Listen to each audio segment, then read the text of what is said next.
राज्याच्या राजकारणासाठी आता ही मोठी बातमी समोर येते।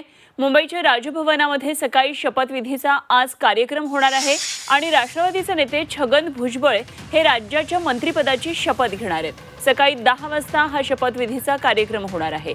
महायुतीच्या मंत्रिमंडळात स्थान न मिळाल्याने छगन भुजबळ हे नाराज असल्याची चर्चा होती आणि आता त्यांना मंत्रिपद देऊन त्यांची नाराजी दूर करण्यात येते। आज राजभवनामध्ये 50 लोकांच्या उपस्थितीत एका कार्यक्रमाचं आयोजन करण्यात आलेले आहे आणि त्यासाठी सोमवारी रात्रीपासूनच तयारी सुरू करण्यात आली आहे। सकाळी 9 वाजता राजभवनमध्ये हजर राहण्याच्या सूचना अनेकांना देण्यात आलेल्या आहेत। तर बीडमधले सरपंच संतोष देशमुख हत्या प्रकरणानंतर राष्ट्रवादीचे नेते धनंजय मुंडे यांनी मंत्रिपदाचा राजीनामा दिलेला होता आणि त्यांच्याकडे अन्न व नागरी पुरवठा खात्याची जबाबदारी होती।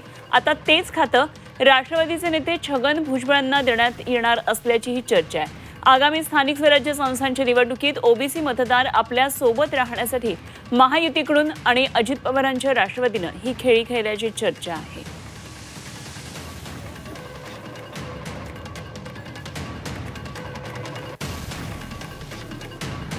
तर निश्चितच राज्याच्या राजकारणामध्ये आज एक ही मोठी बातमी म्हणता येईल, मोठी घडामोड म्हणता येईल। छगन भुजबळ यांना खरं तर अनेक महिन्यांपासून हुलकावणी दिलेल्या मंत्रिपदानं आता मात्र मंत्रिपदाची माळ त्यांच्या गळ्यामध्ये पडतीये। त्यामुळे निश्चितच आज त्यांच्या शपथविधी सोहळ्याची उत्सुकता असणार आहे। आज छगन भुजबळ शपथ घेणार आहेत। धनंजय मुंडेंचं खातं हे भुजबळांना दिलं जाणार आहे। अन्न आणि नागरी पुरवठा मंत्रिपदी आज छगन भुजबळ विराजमान होते।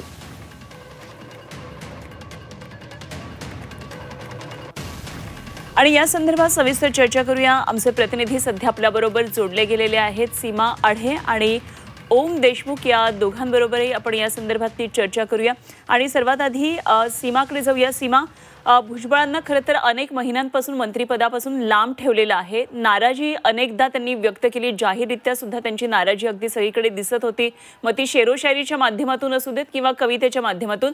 मात्र अखेर आज मंत्रिपद त्यांच्याकडे पुन्हा एकदा आलेलं आहे, येतं आहे। शपथविधी होणारे काय काय नेमके तपशील? नक्कीच अनुपमा, मागच्या डिसेंबरमध्ये 2024 मध्ये डिसेंबर महिन्यात नागपूरमध्ये फडणवीस सरकारमध्ये जे मंत्री सामील झालेले होते त्यांचा शपथविधी सोहळा त्या ठिकाणी पार पडलेला होता आणि त्या ठिकाणी शपथ घेण्यासाठी गेलेले छगन भुजबळ यांना डावलण्यात आलेलं होतं आणि अगदी त्या दिवसापासून छगन भुजबळ हे पक्षावरती नाराज होते। पक्षाचे सर्वेसर्वा अजित पवार यांच्यावरती त्यांनी नाराजी जी आहे ती बोलून दाखवलेली होती आणि काही महिने ही त्यांची नाराजी जी आहे ती कायम आपल्याला पाहायला मिळत होती। कारण भुजबळांनी भुजबळ राष्ट्रवादी काँग्रेस पक्षाच्या कोणत्याही कार्यक्रमात आपल्याला दिसून येत नव्हते, पक्ष कार्यालयात ते जात नव्हते, पक्षाच्या नेत्यांना ते भेटत नव्हते आणि कुठेतरी संपर्क जो आहे तो तुटल्याचं आपल्याला पाहायला मिळत होतं। मात्र हळूहळू पक्षाच्या वरिष्ठ नेत्यांनी छगन भुजबळ यांची नाराजी दूर करण्याचा प्रयत्न केला होता आणि जेव्हा धनंजय मुंडे यांचा राजीनामा झाला त्यानंतर एक राजकीय वर्तुळामध्ये चर्चा रंगलेली होती की लवकरच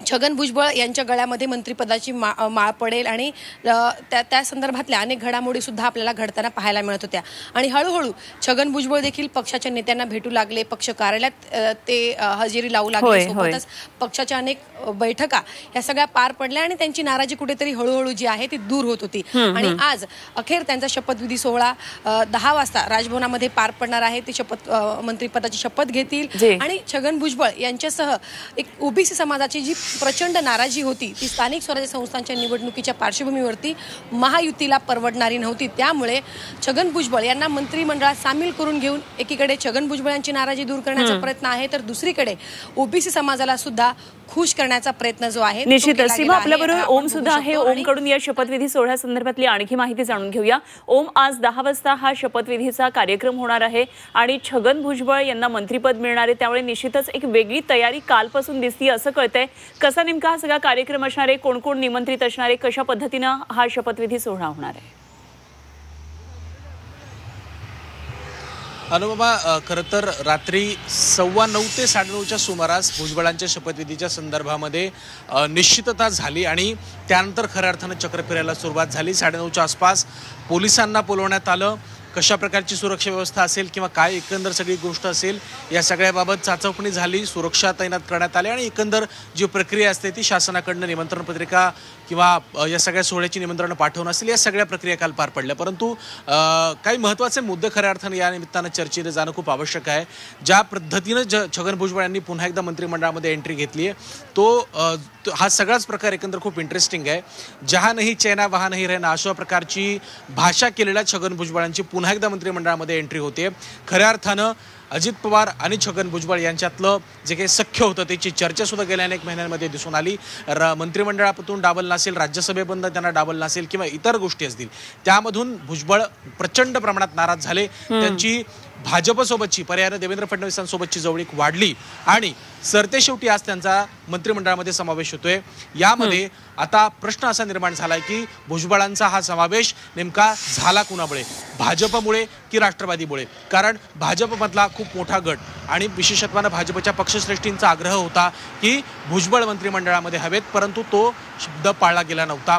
त्यामुळे आता भुजबळांची ही सगळी जी काही मंत्रिमंडळातली नेमणूक आहे ती नक्की कोणामुळे झाली हा एक मुद्दा आहे. दुसरा महत्त्वाचा मुद्दा म्हणजे जर अन्न व नागरी पुरवठा मंत्रिपद जे धनंजय मुंडेंकडे होतं ते जर भुजबळांना दिलं जात असेल तर भुजबळांचा पर्यायानं मंत्रिमंडळात झालेला समावेश हा धनंजय मुंडेंसाठी एक मोठी धोक्याची घंटा मानला जाऊ शकतो. ओबीसी समाजाचं नेतृत्व म्हणून भुजबळांना पुढे आणलं गेलं असेल तर 5 वर्ष धनंजय मुंडे मंत्रिमंडळातून दूर राहतील का असा एक प्रश्न आता या निमित्तानं आणखी एक प्रश्न उपस्थित होतो की काल जसं तुम्ही सांगितलं कशा प्रकारे तयारी सगळे आदेश दिले आणि आता भुजबळांची मंत्रिमंडळातली एंट्री, काय मंत्रिमंडळामध्ये आणखी काही सरप्राईज एंट्री असू शकते का? आणखी कोणाचा शपथविधी होऊ शकतो का? या संदर्भात काही चर्चा सध्या राजकीय वर्तुळात?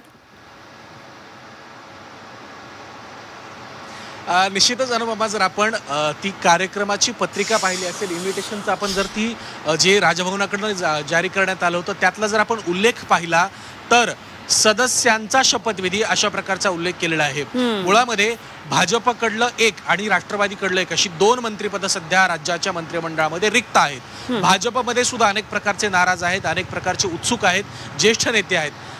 खऱ्या अर्थानं कालपासून सुधीर मुनगंटीवार यांच्या देखील नावाची चर्चा होती, परंतु मुनगंटीवार हे उत्पन्न वाढीच्या समितीसोबत केरळ दौऱ्यावर आहेत, त्यामुळे त्यांच्या नावाबद्दल जी चर्चा आहे ती कितपत खरी आहे हे देखील एक महत्त्वाचं आहे. दुसऱ्या बाजूला भाजपमधले अनेक महत्त्वाचे नेते जे मंत्रिपदापासून दूर आहेत त्यांच्या नावाचा कुठेतरी विचार होऊ शकतो का हा देखील एक महत्त्वाचा मुद्दा आहे. अनेक महिन्यांपासून जयंत पाटलांच्या सुद्धा नावाची चर्चा दबक्या आवाजात का होईना पण अनौपचारिक पातळीवर होत होती. त्यांच्याबद्दल काही होतंय का? राष्ट्रवादी काँग्रेस शरद पवार गटाकडनं जी भूमिका घेतली गेली आहे त्यामधून परत राष्ट्रवादी भाजपसोबत येते का किंवा माहितीमध्ये सरप्राइझिंगली समावेश त्यांचा होऊ शकतो का? कारण यापूर्वी सुद्धा अजित पवारांची राष्ट्रवादी अशाच पद्धतीनं सरप्राइझिंगली सहभागी झाली होती आणि थेट त्यांचा शपथविधी 2 जुलै 2023ला महाराष्ट्रानं पाहिला होता. त्यामुळे असे अनेक तर्कवितर्क या निमित्ताने लढवले जात आहेत, परंतु अंतिमतः 10 वाजता जो शपथविधी होईल त्यावेळेला स्पष्ट होईल की नेमकं मंत्रिमंडळामध्ये आता कोण कोण सहभागी झाले. त्यामुळे भाजपच्या या खेळीनं आता नेमकं काय काय साधलं जातंय, ओबीसी मराठा ध्रुवीकरणाच्या संदर्भामध्ये जे काही प्रयत्न भाजपने केले ते विधानसभेमध्ये यशस्वी झाले होते, त्याचाच पुढचा पॅटर्न आता महापालिका आणि स्थानिक स्वराज्य संस्थांमध्ये सुद्धा पाहायला मिळतोय का?